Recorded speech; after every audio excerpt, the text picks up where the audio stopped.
And the session itself was pretty amazing. I mean, it was a spiritual experience, and I would say it was a very profound spiritual experience.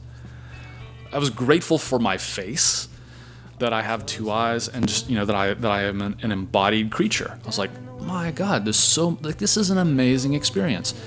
And if I could live here, in that amazement, I would have this sense of bliss.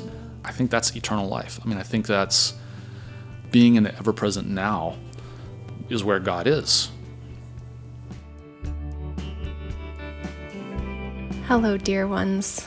Welcome back to the podcast. This has been quite a week, and I hope that you all are staying grounded and healthy, and that your communities are digging deep and uplifting one another. I've actually been really enjoying soaking up how other people are responding and seeing so much art and poetry and music, and I just want to amplify that right now because I think what I've been feeling this week, besides so much gratitude for people showing their love and support in really clear foundational ways right now, I've also been feeling this sense that these are the times we've been preparing for. And I realize that that's actually a place from which I want to live my life all the time. The idea that every experience I've had in my life has been leading up to this moment, and this moment meaning the eternal this moment, and choosing to see the beauty and magic of our survival, choosing to take incarnation into the world as it is right now in these particular set of circumstances.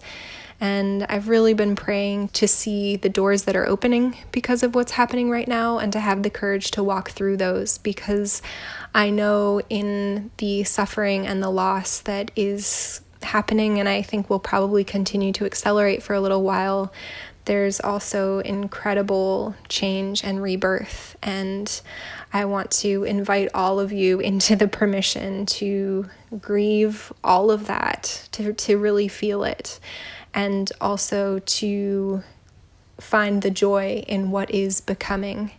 And I know that's really scary, and it can feel like we're all going to just disappear into darkness.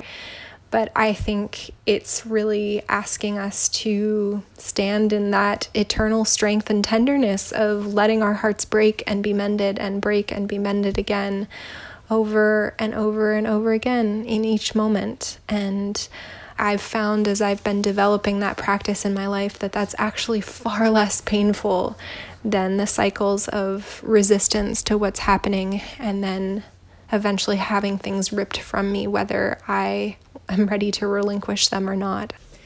It takes courage and practice, continual practice, to get out in front of that and say, I can bend, I can become a vessel for what is new here, and my will is toward imagination and love and beauty and wisdom, and acting from there, creating from there.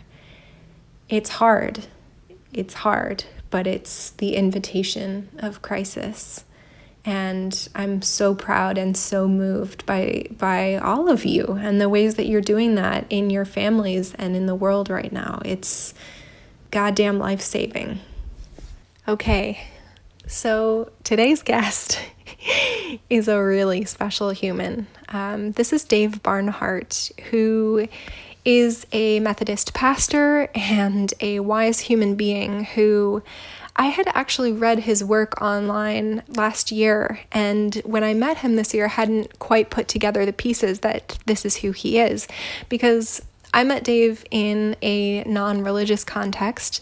When I moved to Birmingham in December, I hit up Meetup, that website where you find people with similar hobbies in your area. And I had never used it before, but I just thought, I don't know how long I'm going to be in Birmingham. I want to find my people. So I Googled psychedelics, thinking nothing would come up. And yeah, there was a monthly psychedelic integration meetup, which just advertised itself as people talking openly about their experiences and supporting one another. And when we went, Daniel and I were about 10 minutes late, and it was already going on. There were maybe about 30 people in somebody's living room. And we sat down and somebody was talking about their iboga experiences. And again, this is in the deep South in Birmingham, Alabama. And about 3 minutes into it, Daniel and I just turned to look at each other. Just both of us had this look on our faces like, oh my God. It was really emotional. I almost started crying. Just, I think the relief of knowing that people like this are finding each other and reassuring each other and building community around self-knowledge. And there were a lot of people in the room who had never done psychedelics before, but just wanted to learn more and to hear experiences from real people, not from, the capital M media. So Dave Barnhart organized this psychedelic meetup, and that is because, as you'll hear in this conversation, he was part of the Johns Hopkins psilocybin study 18 months ago. But I find his combination of openness and gratitude to plant medicine and also his practice as a spiritual leader to be a really potent combination right now for our times. And in an area of the world that has been so dominated by evangelical Christianity. I'm so grateful to Dave for his willingness to grow and learn, and to be transparent about that as a leader is, I think, the antidote to the toxic leadership, toxic masculinity that has been making it really difficult for us to confront our shadow. I think his approach is the way forward. It's certainly the way for right now. He's incredible medicine, and it's really easy to want to run to places where it's much more accepted to say the kind of things that he's going to say. And so to say them in places that need to hear it, I think is brave and beautiful and what we're here to do. I'm really excited to share this conversation with you. Let this be a blast of beauty and courage into your world. Oh, and Daniel hopped on this one too, so you'll hear him in the mix as well. I love you. Here is Dave Barnhart. I'm Dave Barnhart. I'm a pastor. I lead a group of house churches. I have been in ministry for close to 20 years. I'm married to Angela. I have a son named Leo. And I have a PhD in ethics and homiletics. Homiletics is the art and theory of preaching. It's rhetoric and language and that kind of stuff. And I'm currently a student at UAB in their mental health counseling program. I've written a book. It's coming out in September called Church Comes Home, which is about starting house churches. And I'm pretty active in Birmingham in various justice-oriented type stuff. So that's probably a general description. Yeah.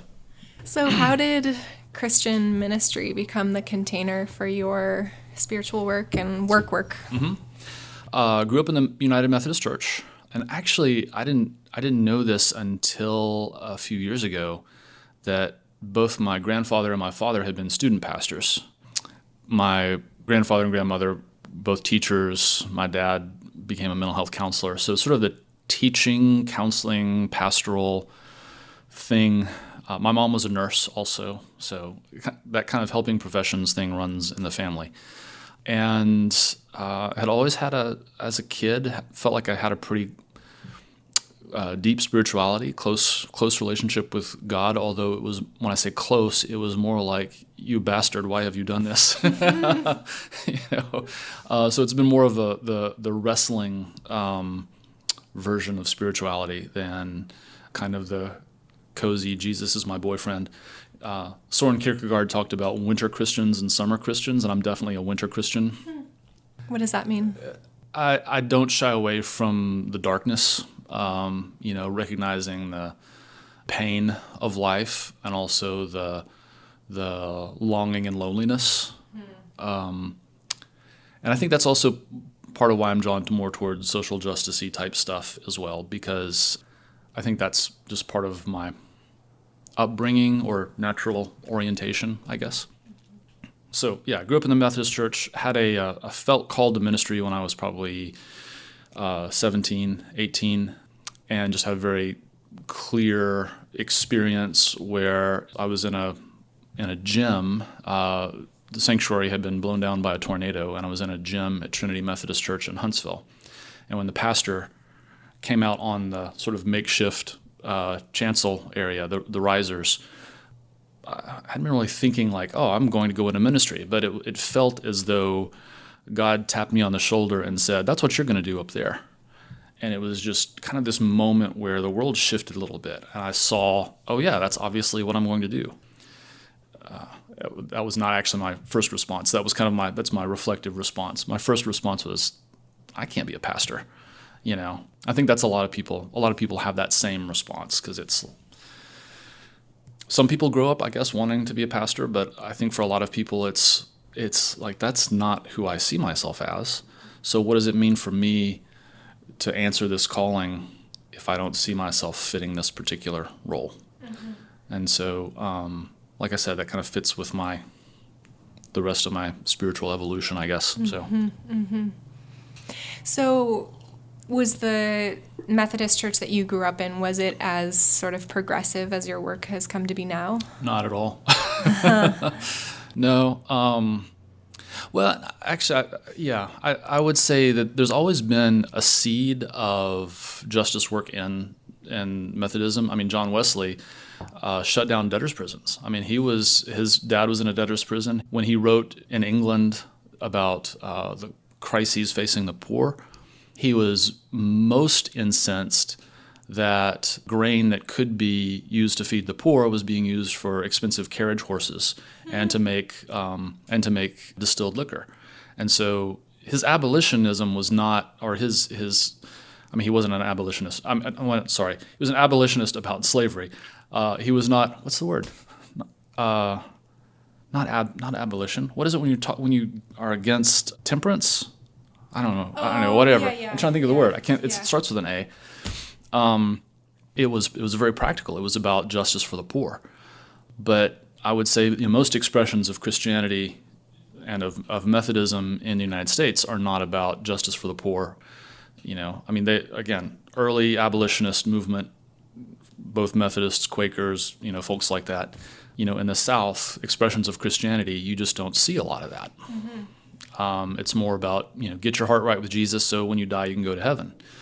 Instead of, Jesus is in the prison. You need to go let him out. This is sort of where I think our spirituality needs to be. But I would say, the seeds were there, but it was more of a conventional, it's internal, not external. It's about, and I think there is some wisdom in the internal. No, I'm rambling, but no. No. Was there, as you look back on your path, do you feel like there was sort of a fork in the road where you decided to become more progressive? Definitely. Sort of my path was, I was never really 100% convinced that I was called to be a conventional pastor. I just didn't see myself in the role of like a CEO of a church. But I loved ethics and I loved rhetoric. I originally started my PhD work in ethics because I felt like maybe I could answer this call by going into academia. Mm. And so I went to Vanderbilt and started a PhD program in ethics. And I loved theological education. But when I actually got into doing ministry, when I was appointed to my first church in 2002, which was a rural church in Alabama, I went there figuring this would be another learning experience, knowing that, coming there with a PhD was, going to a small farming community with a doctorate, that I would need to shift my academic goals. And while I was there, I guess the thing that was most transformative were there were some guys in the congregation who came out as gay to me. I think it's probably because I preached grace, because of the way that I talked about the Bible. And I remember one particular conversation where the person I had just talked to left my office. We prayed, and I still was kind of the mind of, and I hate to even say this, I was still kind of the mind of love the sinner, hate the sin, because I didn't really. It's like I had gay friends, but I wasn't pro-gay. I was not affirming at that point. But I would say I was welcoming, because that's very big of me to be welcoming. And when he left, I remember praying, God, my theology is not sufficient to be this man's pastor. please show me what I need to know. And when I went to the daily devotional for that day, it was open to Matthew chapter 23, which this talks about scribes and Pharisees, but it's religious leaders. The religious leaders talk a good game, but they don't do what I want them to do. He says, you tie up heavy burdens for other people that you don't have to lift, and you don't lift a finger to move them. You lock people out of the kingdom of heaven. You don't go in, and when others try, you stop them. And I just felt like God had hit me in the back of the head with a shovel. It was like, boom, this is you. This is, your job as a religious leader is to lift burdens. It is not to tie up burdens that you don't have to bear. And as a white straight guy, I was married, but no one's coming and telling me you can't be married to your wife, But I had no problem telling other people, well, it's unfortunate that you have the desires. You just need to be celibate for the rest of your life, because our church can't marry you. And that is not, it's just not acceptable to do that to somebody else when I don't have to deal with that burden. And it was just, for me, that little phrase right there opened my eyes to my privilege. So it's like really easy for white straight men who are church leaders to be anti-gay and anti-abortion about things that don't even touch them personally. So I can look at somebody else and I can say, you're a sinner and you need to change your ways. Oh yeah, I'm a sinner too. We're all sinners, but you especially need to, that's the way it comes off. And that these words in Matthew chapter 23, and Jesus is he's pissed off at religious leaders. It's not like I just set out to aspire to be a religious leader, but that's what I am now. Mm-hmm. And Jesus' harshest words are for people like me. And so that was okay. It just reframes things. And I would say from that point, probably over the, and that was early, like I said, 2002, 2003, when I was there. So I would say over the last 20 years or so, it for me has been a journey of trying to seek out those places where I continue to do that. I really love you say your church is open to sinners and saints. Mm-hmm. The idea that we all have both of that in all of us. Yeah, sinners, saints, and skeptics is our tagline.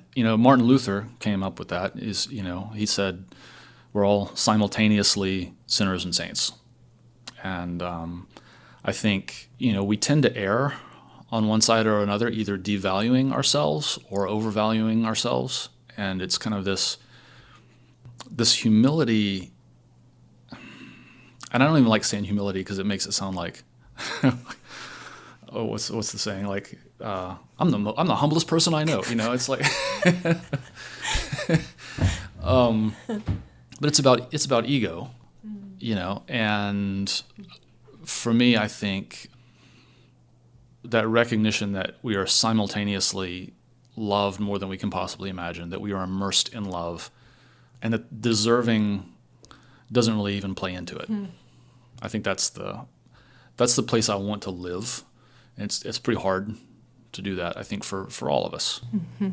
It's not the message that we get from culture. No, right, which is all about earn it. You got to deserve it, and look at these people. They really deserve it, and these people don't. And some people deserve health care, and some people don't. And some people deserve to eat, some people don't.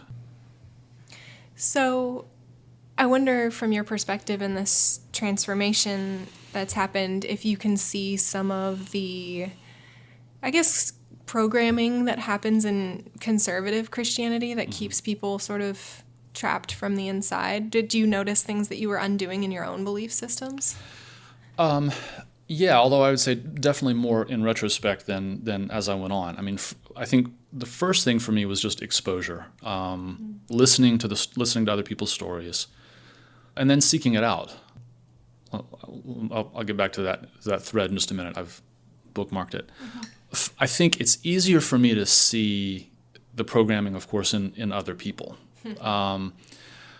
but also to recognize how powerful it is, because I was also experienced it, especially if people if they have a lot of guilt, either because I have a friend who was a recovering addict. The key thing for him in his experience of salvation, of being made right with God, is saying, I don't have to be guilty anymore because Jesus did everything for me. Mm-hmm. And so he's paid the price, he's done what was necessary, and I can be grateful now, and I no longer have to feel guilty. And I think that particular experience tends to make people very evangelical. Like, wow, I am, and it's not from a mean place. It's, I am so grateful because I had so much guilt and now I don't have to carry that guilt around anymore. And where it becomes problematic is, well, now if you don't have that experience, then I need to make you feel like shit so that you can get over feeling guilty, so you can have this experience that I experienced, right? And so I think that is the evangelical crisis or problem, which is, I need your experience of God and salvation and Jesus and whatever. I need that to be like mine. And I know how powerful it was for me to overcome this. So I need you to admit that you are a terrible sinner. And if you can't admit that, then I need to help you feel that way. And honestly, that's like when I listen to the words of my conservative colleagues, that's their big concern, is that in our culture, if we promote acceptance, if we promote being okay with yourself, especially people who've been oppressed their whole lives and told they're garbage, if we don't let them believe that they're garbage, then they can't have this cathartic experience and then be grateful. So, yeah, I mean, I see that thought process operating. And our denomination is about to split over LGBTQ issues. And a huge part of it is, if people don't feel terrible, then and if we can't tell people you're bad, your desire is bad, the way you're made is bad, then they can't be grateful to Jesus for making them better. And I think, my understanding of salvation is just different now. My understanding of who God is and what salvation means is different. Who gets to be the arbiter of what the thing is that is bad? Who draws that boundary? Right, exactly. Yeah. And what salvation looks like. I mean, I think there's wisdom in religious traditions that says, and I found a lot of value from reading Hindu texts, because there's the idea that you can pursue this, and it might make you happy for a while, but you'll learn. It's much more trusting about your own spiritual journey is going to get you where you need to go. And if you pursue materialism or short-term gratification, you'll learn. And I think there's something very wise about that. I mean, it sounds like my grandma talking to like, okay, you think that's going to work for you? Oh, give it a shot. See how it goes. Whereas, for a lot of conservative Christians, the ethics is, I need to stop you from doing that. It's like the very overprotective parent, right? Don't do that. It's too dangerous. Don't do this. It's not trusting that the child is going to learn from their own experience. So I think there's wisdom in religious tradition about there's some things that are harmful, I think that ties into the way we parent in the United States also, which is this either helicopter, very intensive. I gotta make sure my child gets the best start in life, versus a lot of other cultures which basically say, yeah, they're kids. Let them be kids for a while, and they'll grow up. I think real wisdom is somehow balancing those things. What do you think it does to kids and people to grow up under that kind of authority? I think it makes you hate God. I think that's one reason so many people are like, the whole idea of God is authoritarian, is very masculine, very paternalistic. Love the sinner, hate the sin is about the most paternalistic thing you can say. When love is condescending. Yeah. And I think that's why you see there's this very much this struggle I think we have in our culture with faith in public life because of that. Someone else's idea of who God is doesn't need to determine what I believe will make me happy in life. Right now, the Alabama legislature is considering bills about transgender youth that forbid their physicians and parents, even if their physicians and parents and the kid all agree that what's best for that kid's mental health is for them to be on puberty blockers. The Alabama legislature says, no, the kid's just confused. If you just let them wait it out, they'll be okay. And so the legislature is trying to step in and tell us about human nature and what people need to make them happy. And not only that, but then to tell school counselors, if a kid tells you that they have some concerns that their gender identity doesn't match their assigned gender, their body, you have to out them to their parents. That's part of the bill. The school counselors now no longer have a confidentiality with the students they serve. They're supposed to out the kids to their parents. And that is all about, we know what's going to make these kids happy, right? And they're too young to make the decision for themselves. So we have to come in like helicopter parents and impose our authoritarian idea of God and gender binary. And I think it does more damage to people's relationship to spiritual things when the dominant religious culture is so authoritarian, you know? I think it's hard, especially for people that aren't in the culture of the South, to understand, looking at a place like Alabama where, we executed Nate Woods yesterday and the abortion bans effectively. I think it's hard for people to understand how that can live alongside, churches on every street corner. Like, what is that? Right, absolutely. Well, I think it goes back to civic religion. I mean, if you go back in time and you just look at the function of religion over time, for the Greeks, it was the Olympics. We all gather in a arena and we give glory to the gods by having, people compete. And that's still with us. I mean, we still gather in large arenas and we all sing songs together. And, if God forbid you kneel when the flag is raised and they do the national anthem, that's religious, And we don't typically think of that as being, but it's about how do we connect with each other as a community and pass on our shared values of, and with sports, with football, it's meritocracy. It's who works the hardest, we're passing on these values. The Aztecs had sports as a religion. The Greeks had sports. I mean, this has been for a long time. So you come to America and you have a religious institution which is, again, passing on the shared values, but it's really the values of empire. It's really the values of, strong military, family is important, gender binary is very important. So that's the set of shared values that people are gathering in order to, preserve our culture. It's a civic religion. I think disruptive religion, the kind that Jesus actually preached. I mean, he came in and he flipped the tables over in the temple, and he challenged the religious leaders. Buddha, very much the same way. He challenged the Hindu religious leaders of his day. Those two aspects of religion live side by side. The sort of, and Freud talked about this, sort of social control aspect of religion, as well as the disruptive liberation side of religion. And I think somehow I don't think one is bad and one is good. I think somehow the creative tension is meant to overall be liberating, but help us to have that wisdom from our ancestors. Well, it seems like you're kind of refocusing on small churches and local community, and it seems like that could be a way perhaps to kind of protect the spiritual message without descending into all the power hierarchy that can come with organized religion at scale. Yeah.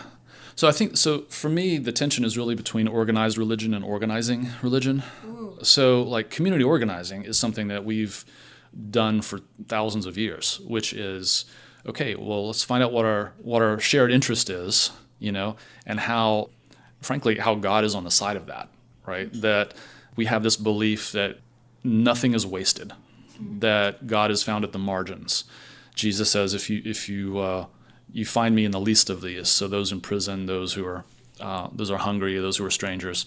So the idea is that there's this immense love for all of creation. And those of us who are kind of on the outside of the power hierarchies have to organize. That's really our superpower as human beings, is we have these social brains, right? The way we live, the way we survive is that we come together and we share, we cooperate.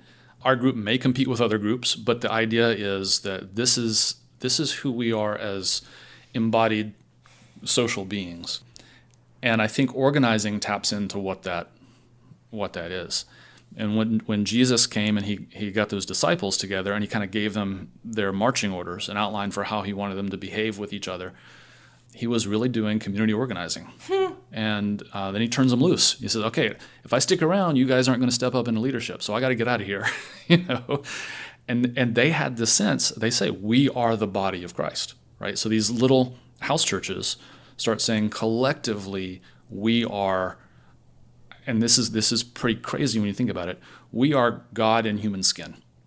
And not only we are God in human skin, we're God in human skin here to meet other where God is in human skin, to meet Jesus in the prisons, in the margins. And so it's this dynamic process of creating a community, and in Jesus' words, it's the kingdom of God, or some people in the modern world like to say kingdom of God, which I prefer that. I can't think of the womanist scholar who came up with that phrase off the top of my head. But it's kingdom instead of kingdom, that we are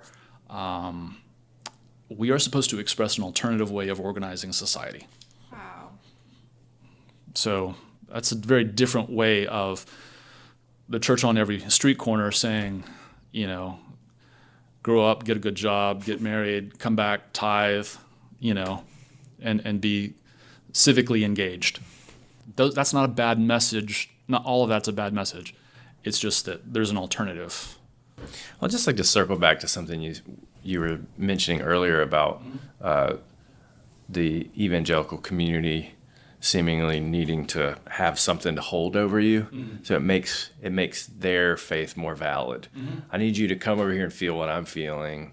I need you to take on this guilt trip with me, and then you'll see. Right. I don't know how many times in my life I've had someone say, like, if you only felt what I've felt, then you would know. And I thought, well, I do feel things. I feel my own things. Like maybe I do feel but I don't need to come over there and feel exactly how you're feeling. Right. Do I? So my mother being a pastor's wife and the daughter of a pastor, so it's very ingrained in who she is. I think it was super shocking for her when I came to her at some point in recent years and said, like, hell is not a part of my life. Like, I don't understand it. Yeah. I don't want to pass that on to children. I'm not going to tell a 5-year-old, like you told me, that this place exists, and then it can exist in my mind, and all the negative effects of that. And her response was, it wasn't that shocking to me. It was more disheartening, which was that it was like, don't take this away from me, because now Right. my going to heaven and Jesus dying on the cross to save me is less important if I take that away. Right, exactly. Right. How do we get there? Like, how do you feel like that community gets to that place and then wants to hold on so tightly to that narrative? Yeah. Well, I think the catharsis is just huge. I think the catharsis of especially if you grow up feeling guilty, that then, okay, here's the problem, now here's the solution. Now, you don't have to be worried because someone else has died in your place. And not only that, but then it's a continual thing, right? It is like the overbearing parent who says, and I'm not saying your mom's an overbearing parent, I'm just saying that our image of God becomes like an overbearing parent who says, after all I've done for you, can't you even call and write, or whatever that happens to be? Like, somehow you're devaluing my sacrifice for you. And that's a real thing. I mean, that's a real feeling. I just don't think that God, if I'm thinking about who God is, I just don't see that being God's MO. Saying, after all I've done for you, do you really not appreciate this sacrifice? And it's just, you don't win love that way. It doesn't make me love you more. I think that's really kind of this deserving thing that we get into. We're told that we can't deserve it, but we really want you to deserve it. It's like, I'm going to give it to you with one hand and take it away with the other. And I think that's the fear. It's like, I need there to be a penalty. I need there to be some pain. I need a cost in order for me to value it. So I don't necessarily believe in a hell in the afterlife. I will say, I think the concept of hell, and if you go back and you look at, like, the ancient Jews didn't have a concept of the afterlife. They were done with the afterlife because they had lived in Egypt for 400 years. They built, they didn't build the pyramids, but they had lived in this culture which said everything's about what happens after you die. And the person closest to God is the Pharaoh, and he's the most important person. And so you can take it with you. So everything's about earning more in the afterlife. So the Hebrews come out of slavery and they're like, screw that noise. We don't want anything to do with that. And they looked at Egyptian religion and they said, okay, we're not going to make idols, because if you really want to see what God looks like, you're made in the image of God, both male and female. You want to know what God looks like? Look at your neighbor. And I think like today, we don't hear that message. We just think, oh, God doesn't want you to draw pictures. No, that's not what it's about. It's about, we're not going to say God looks like a white man with a beard in the sky, because we know that's oppressive, because they had come out of slavery. Their second command is the Sabbath. We all get a day off because they were slaves. And so you can't make someone else work. You need to take a break, right? And that's something we need in this culture. So you look at that religious history and what the Old Testament's trying to tell folks, and basically we've thrown that out of the window and we've embraced Pharaoh's religion, which is it's all about the afterlife. Now, with that said, where I think the concept of hell is useful is I love like what C.S. Lewis says about hell, which is that one of the things he says is the gate of hell is locked from the inside. So in other words, it's a place we trap ourselves. And it's separation. It's separation, exactly. From one another. Mm-hmm. It's like living in gated communities. That's exactly, yes.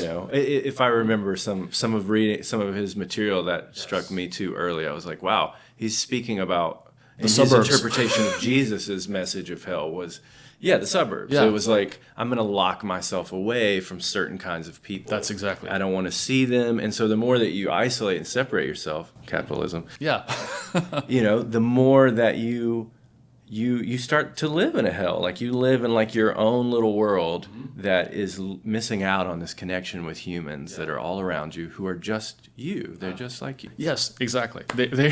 If they're you in another life, or they are exactly like you. And like when I think about the guy that did the Pulse nightclub shooting, this is someone who was struggling with his own sexuality, and he felt miserable. He was in hell, and the only way felt like he could liberate himself from that was to inflict it on other people. Well, I'm going to go to this place and shoot all these people. I mean, so I think it really becomes this thing about, how my orientation toward the world. And I think that's the lesson in it. I don't think it's a place you go when you're dying. So when Jesus used the word that gets translated as hell most often is Gehenna, which was just the trash dump outside Jerusalem. He's like, don't live your life so that you look back on it and it's might as well be in the trash dump. Like, I'm going to throw all this stuff away because it's not worth anything. The way we translate hell, I mean, it just drives me nuts. Hell is a Norse word. It's not. Hades is the Greek word for the afterlife, and both the good and the bad side were in Hades. And then Jesus uses Gehenna, and then in Hebrew Bible it's Sheol, or the grave, and they all get translated as hell. So we appropriate that language and create our own Egyptian religion, essentially, and say this is about the afterlife. And it's a tool of control. Well, and then these conditions come with all of this, and I'm saying, like, for missionaries who go somewhere and say, we're going to love you, we're going to treat you with respect, we're going to build up your community, we're coming in with this American money. Mm-hmm. If you come over to our side, it's very conditional, and I never really saw that in any sort of in Christ's message. Right. Yeah. In fact, that's gets back to Matthew 23. He says, you cross land and sea to make a single convert, and when you do, you make them twice as much a child of hell as yourselves. And I think the notion is, when I read that, I was like, oh yeah, that's those Uganda kill the gays law. You've got Christians, like Family Research Council, going over to African countries saying, you need to put this stuff in legislation. I'm like, that is hell. I mean, that is hellish thinking. Anyway. I'm curious about your psychedelic journey. Sure. Yeah. So I'd always been interested in the neuropsychology of religious experience. So I'd done research on, different areas of the brain involved in prayer and meditation, and what happens in a spiritual experience. I can't remember if it's the parietal or the temporal lobe. If you stimulate that a certain way, you get a feeling of presence. That when people pray or meditate, the barrier between themselves and the world seems to dissolve, and they lose a sense of boundaries. Like, I end here and the universe begins there. you have the sense of bliss. I'm part of the universe, which isn't wrong. That's, and from my way of thinking too, it's not just something that's happening in the brain. I mean, when I see something, there's a chemical reaction happening in my brain, but the beauty and the meaning isn't reducible to various neurons firing. Any spiritual experience is going to be a brain experience. So that's all sort of the scientific side of it. The personal side of it was that I was feeling burned out in ministry. I mean, I think God answers prayer. I prayed for vision, for clarity, and a friend sent me this flyer from Johns Hopkins about that they were looking for clergy to participate in a magic mushroom experiment. And they sent it to me as a joke, like, haha, you should try this. And I was like, well, dang, that's an answer to prayer, I guess. So I called them, and at that point, they weren't taking people that weren't in the area. But a few years later, they called me back and said, hey, if you're still interested in this, I still felt like I needed a vision. Vision quest was actually the word that came to me when I was praying. And so I said, sure. And so that was like in July of 2018. And then August, I went up for a screening, and September was my first session. And the session itself was pretty amazing. I mean, it was a spiritual experience, and I would say it was a very profound spiritual experience, one of the most intense of my life. But I also think, it's not just a biological thing. It's not I'm just taking a drug and seeing some pretty lights and whatever. I think because I was going looking for something, I think there was something there that I was ready to hear, that I was ready to learn.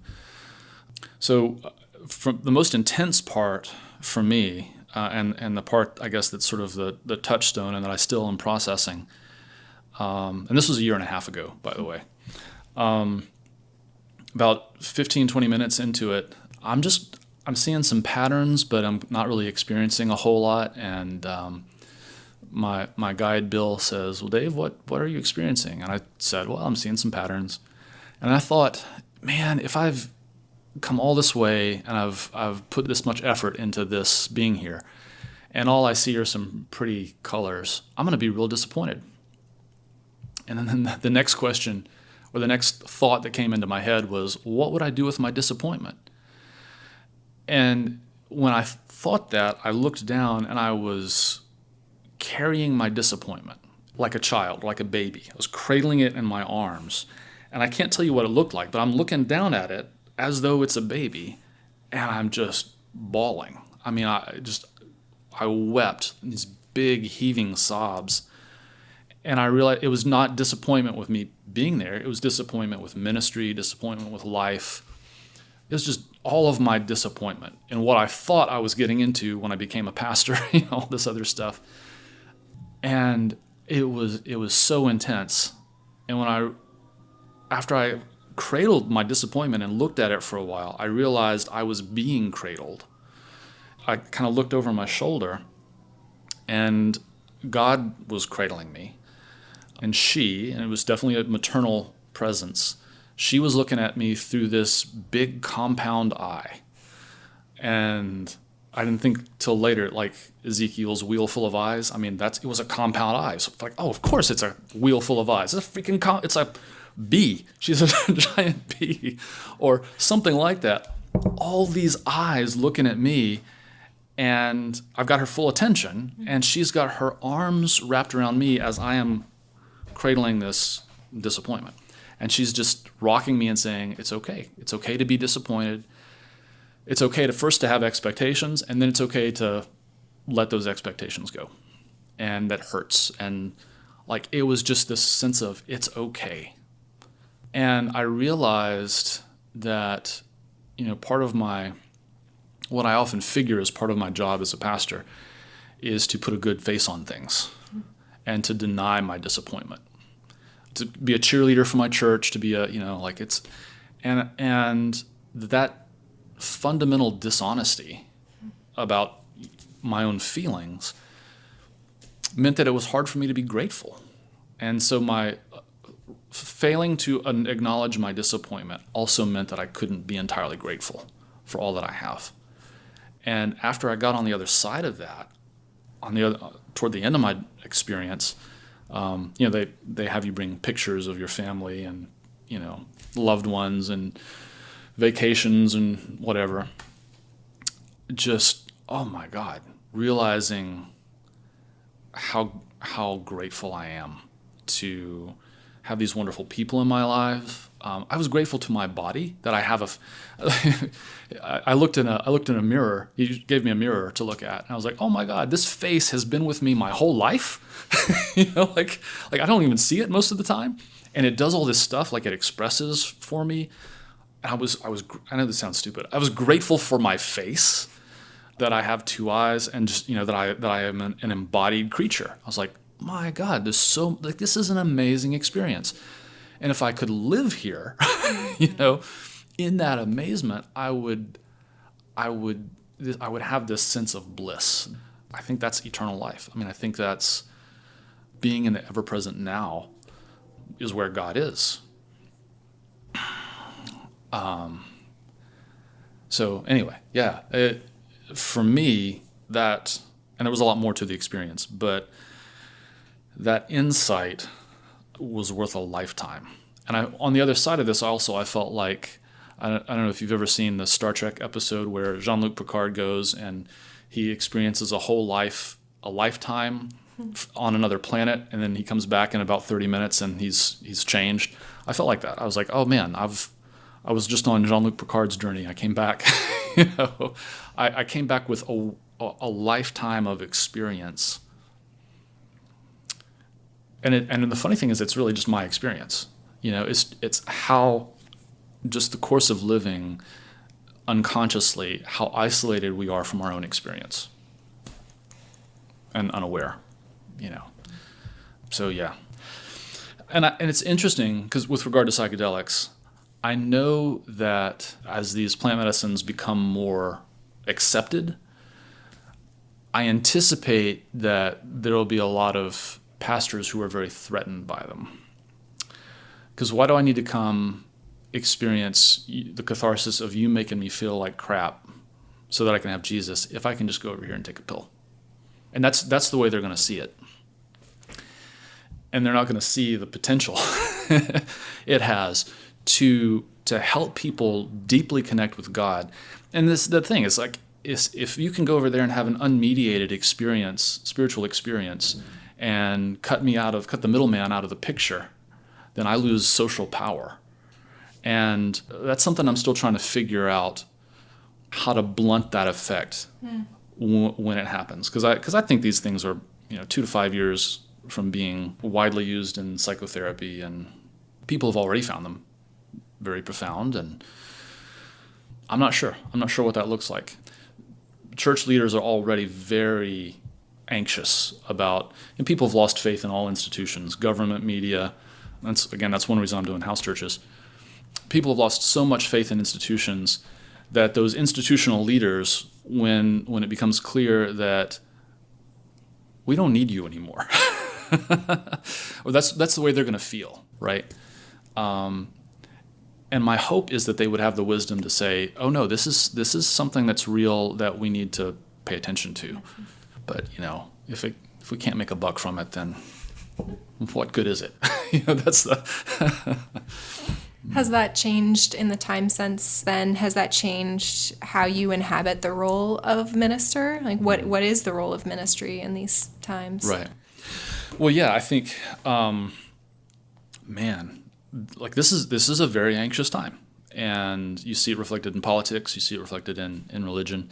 But I think the way that I see my own role is to help us move to whatever's next. When I say whatever's next, I just mean, we have all these crises that face us. Phyllis Tickle is a theologian who said that every 500 years we go through a cultural rummage sale where we take out all of our values and we lay them on the table and we see what we're going to keep and what we're going to sell. The last one was 500 years ago during the Reformation. Gutenberg kicked it off by making the Bible available to folks. And I think we are in the midst of another similar cultural reformation, revolution, whatever you want to call it. We're facing climate change, oligarchy, a lot of other issues. At the same time that there are a lot of people waking up.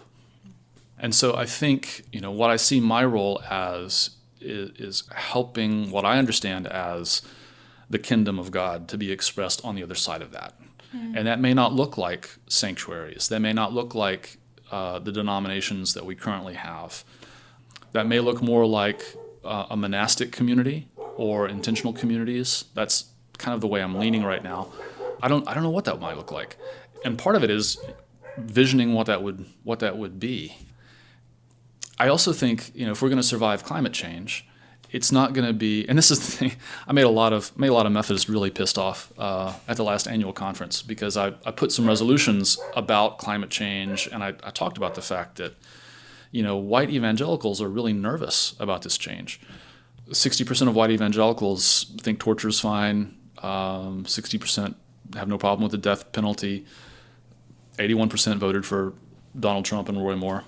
And only 30% believe in climate change. So there's this reaction of this fear of losing cultural power and status. But the reality is, if we're going to survive climate change, we have to survive together. We can't leave anyone behind. And it's not going to be Christians, where it's like, Christians aren't going to fix this. We're not going to save the world unless we save it with other people, right? Unless we learn how to work with Muslims and Hindus and people who are not theists. And right now, that system is trying to protect itself and not seeing the bigger picture. It's kind of like the Titanic's going down and we're arguing over who's going to fit in the lifeboats. And in that situation, if I'm truly a follower of Jesus, what am I asked to do? It is not save my group. It's we have to cooperate if we're going to survive some of these crises. So that's how I see my role. And, that may make me some enemies in my own tradition. But I think if I'm a spiritual leader, that's what I have to do. And I think that's very in keeping with who Christ is. Do you feel like the experience kind of affirmed your path in Christianity and using Jesus and the Bible as a touch point? Yeah, I think so. I mean, I have to say these are mental models. We use language to describe stuff that's way, like, even just like you sitting across the table from me, there's a subjective consciousness there that is the center of its own universe, right? And so we have this language we use to communicate with each other. And religion is a language that communicates things of deep value that we consider sacred. And I believe Jesus was a real person. I don't necessarily know that he had a unique Y chromosome. When we talk about being the Son of God, what that means scientifically, I don't really care. It doesn't matter to me. But the things that are important, I think, are often shared among religions. They don't all say the same thing. They have very different worldviews, just like we have different worldviews. But I've grown up in the Christian faith. Christ is what speaks to me. And I recognize that there are commonalities when I read the Bhagavad Gita or I read the Quran, and there's things I agree with and don't agree with there. And whether I agree with them or not is not really even the point. We have these mental models to describe something that we can't even describe. When I use God, the word God, it's a placeholder. It's not a white guy with a beard in the sky. It's not a he. We're describing the ineffable. But for me, that's my entry point. I have to use some kind of language, and I think it's not honest if I don't use that language. I have to have a place from which to speak. Barbara Brown Taylor talks about holy envy, whereas you can look at another religion, you can say, "Oh man, they got some good stuff. I wish we did that." Or I can look at that and it can critique what I do.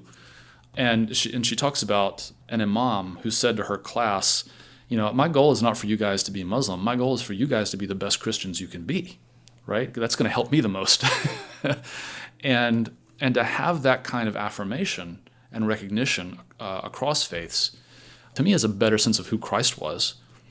I mean, if I read the parable of the Good Samaritan, he talks about the thing I love about this story is that he's talking to a group of his people. And he says, all right, there's a guy hurt on the side of the road. And if I was telling this in the South today, I would say a Baptist walks by on the side of the road. And then a Methodist walks by on the other side of the road.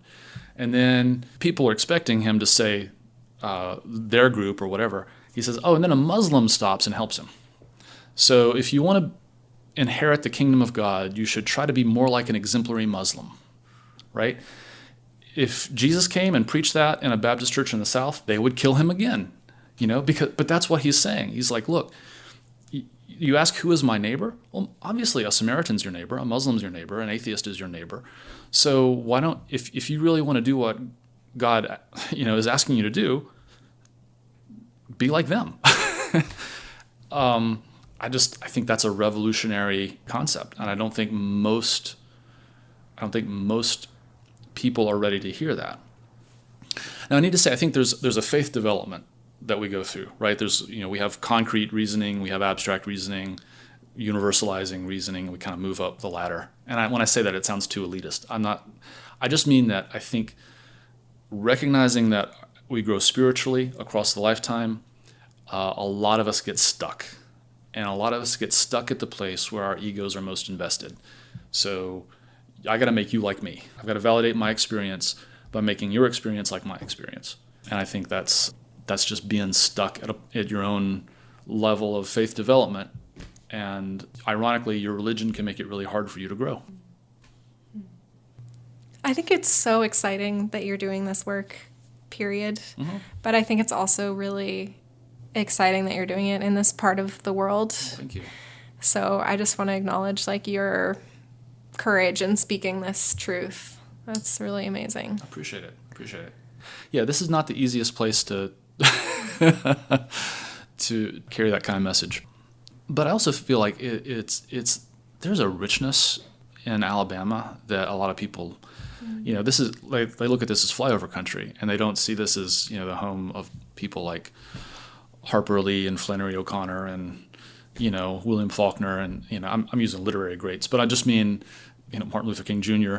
This is where the spiritual resistance is its most profound. So, and probably the place that needs the most healing. Yeah. If I may, being Mm-hmm. from the South too, and what we know about the true history, maybe not the history we were told in schools Mm-hmm. here in the South, but when you investigate for yourself, and I don't mean by just reading books, by being around people and listening to folks in their 70s to 90s who maybe aren't white, Mm-hmm. who have a different story Mm-hmm. about what went down here. When you realize that that's not that long ago, Mm-hmm. it's really not that far removed, and that gosh. those great grandkids of slaves are still living on this land, Mm-hmm. right? And then their kids are living on this land.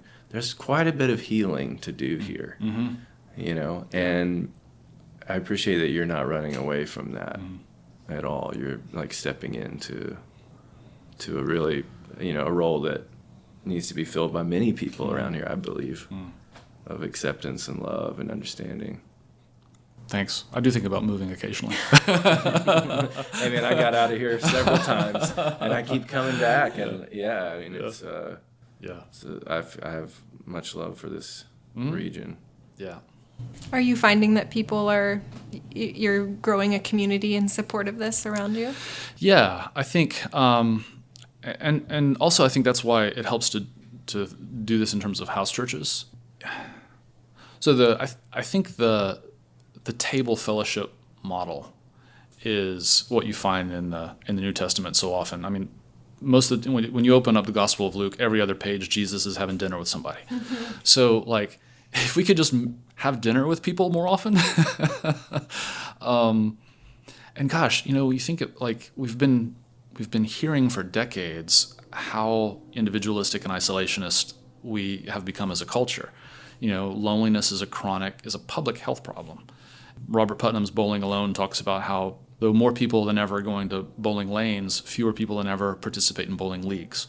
So, the breakdown of these sort of spaces where we might have authentic relationships with each other means we got to figure out something different if we're talking about spiritual community. I mean, it can't just be a place we go because that's what we're expected to do. It has to be about being real with each other, being authentic.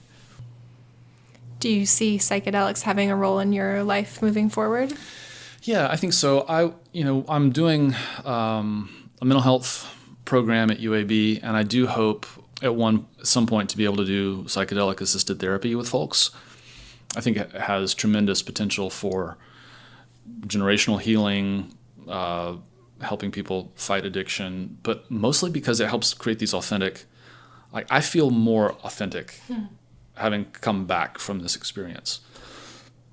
I feel a different kind of appreciation for being honest, and like I just don't have time to bullshit anymore. Like, I don't have time. And it's interesting because the world is not entirely ready for, some people are not ready for that, and I think they can't come to it until they are ready. But yeah, I mean, I think that it has tremendous potential to help people get in touch with who they really are.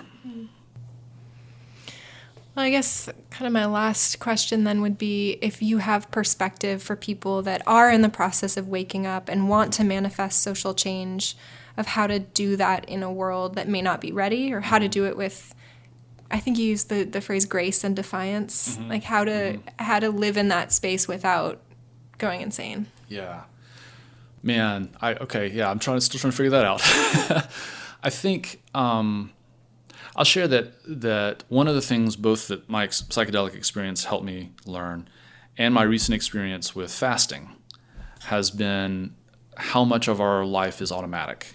I'm not sure if I may have shared this with you last time we talked, but when I started intermittent fasting back in the fall, there was one day I just found myself down in the kitchen with a bag of chips, and I was like, I had no memory of how I got there. And, it's like, and teaching my son to drive, it's been interesting watching, there's so much input, and he panics when he's driving. It's terrifying. And I remember being 16 and being terrified. And now it's become so automatic, I can get in the car and I can be in Nashville 4 hours later and not have any memory because I haven't been present for that trip. So much of our life is automatic. And I realized how hard it is for me to change my automatic behaviors. Because it isn't like willpower. It's not like I was hungry and then I gave in to, my will wasn't strong enough, I gave into it. I never made a decision at all, I just did it. I wasn't even aware of my decision. And I want the world to do something different. I want the whole world to give up fossil fuels. I want the whole world to take notice of the poor. How arrogant, frankly, of me when I can't even not eat a bag of chips, or when I can't even stay awake for a 4-hour drive. I mean, conscious in the moment. And so it really is, this sounds so freaking cheesy to say it starts with me. But I have this sense that if I could address my automatic behaviors, if I could be more aware that there is a bond between me and the rest of the world, if I want to see the world change, I have got to change myself. And honestly, I'm not sure I'm here and I'm not sure how to get there. I'm still working on how to get there. If I'm against fossil fuels, how do I opt out of driving when the world is structured in such a way to prevent it? When I can't walk to the grocery store because there are no sidewalks and I have to cross a 4-lane highway to get there, et cetera, because it's built for cars. That's the automatic life. And I want that to change. Again, I want that to change, but I got to do something in myself to change my own automatic behaviors. So recognizing that those two things are tied together and trying to figure out how to get there, not that it's easy, I think is how we do that with grace. And also not to back down when people say, well, that's stupid, or you can't do that. How dare you address, we're all in the same soup. Yeah. I really appreciate that too, because I feel like there's such an easy tendency in certainly psychedelic communities, but I think faith communities as well, to go the spiritual bypassing route and just want to stay high because there's a lot of suffering and it's really painful to look at, but it's like the stay high route is no better. No, exactly. No, I think I like the spiritual bypassing is a great way to put it too. Yeah. I mean, you have sort of evidence of both of these, both in church culture and in sort of secular social justice circles, like call-out culture. I'm gonna tell you how you need to change. That is so easy to do, or to do this retreat and say, well, I'm not even going to mess with you because you're too much trouble. I'm going to worry about saving my own soul. I think the tension between those things, not even the tension between them, but figuring out how to navigate that stuff is the challenge. Well, thank you. Thank you. If people want to find you, where can they find you? Yeah, well, they can, St. Junia, SAINTJUN, as in Nancy, IA.org, is our church. We're present on Facebook and some social media also. I do have a book coming out in the fall, in September, called Church Comes Home, which I'm eager to see what that looks like. And I'm hoping to be able to be present at some places to continue sharing how to create networks of communities moving more toward intentional community. Yeah. Mm-hmm. I want to shout out your writing too, because the blog you keep is really beautiful and thoughtful. And I got a lot from that. Thanks. Oh, that's davebarnhart.net is a place for people to find that. Thank you so much. Thank you.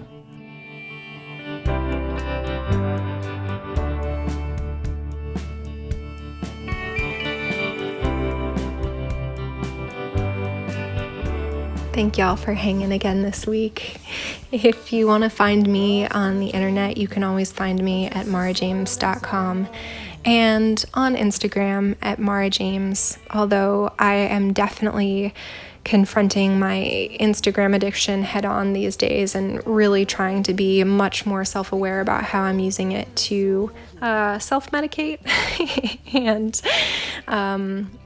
I just want to remind all of you that it's okay to unplug from information. That doesn't mean that you're not doing your job in these times. I've seen a lot of you spending time outdoors. I've been doing the same. It became explosively springtime over the last 3 days down here in the South. And walking outside and talking to trees and touching trees is really grounding, beautiful medicine. Going into my senses, touch, smell, helps me stay in my body and stay connected to my breath and to what's happening right now. All right, I want to leave us with a poem. Poetry feels like such delicious medicine right now.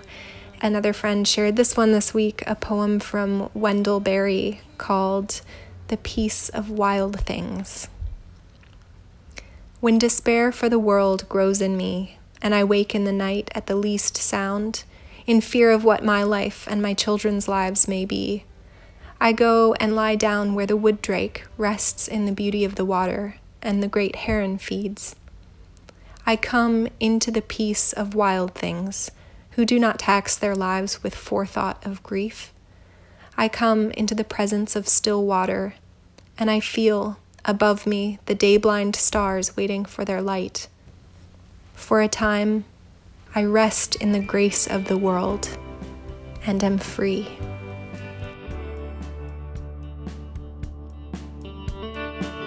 Lost in the dream or just the silence of a moment.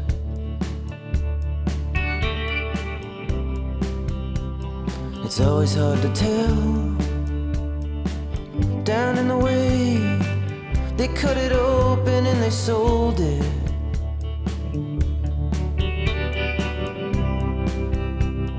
It's always hard to tell.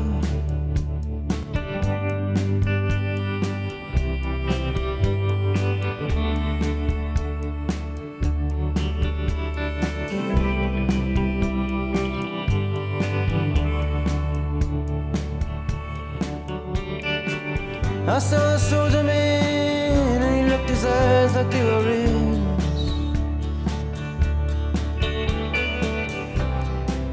Ooh, but it's hard, I can't resist.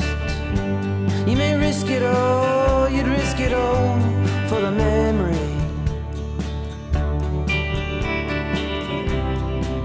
But it's living under your skin. Love's the key to the things that we see. And don't mind chasing. Leave the light on in the yard for me. Whoa.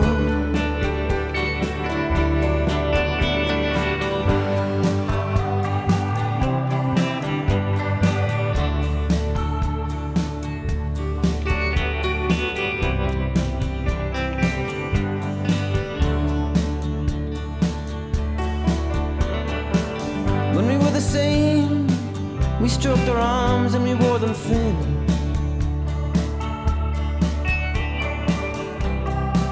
Ah, the sadness, it was there.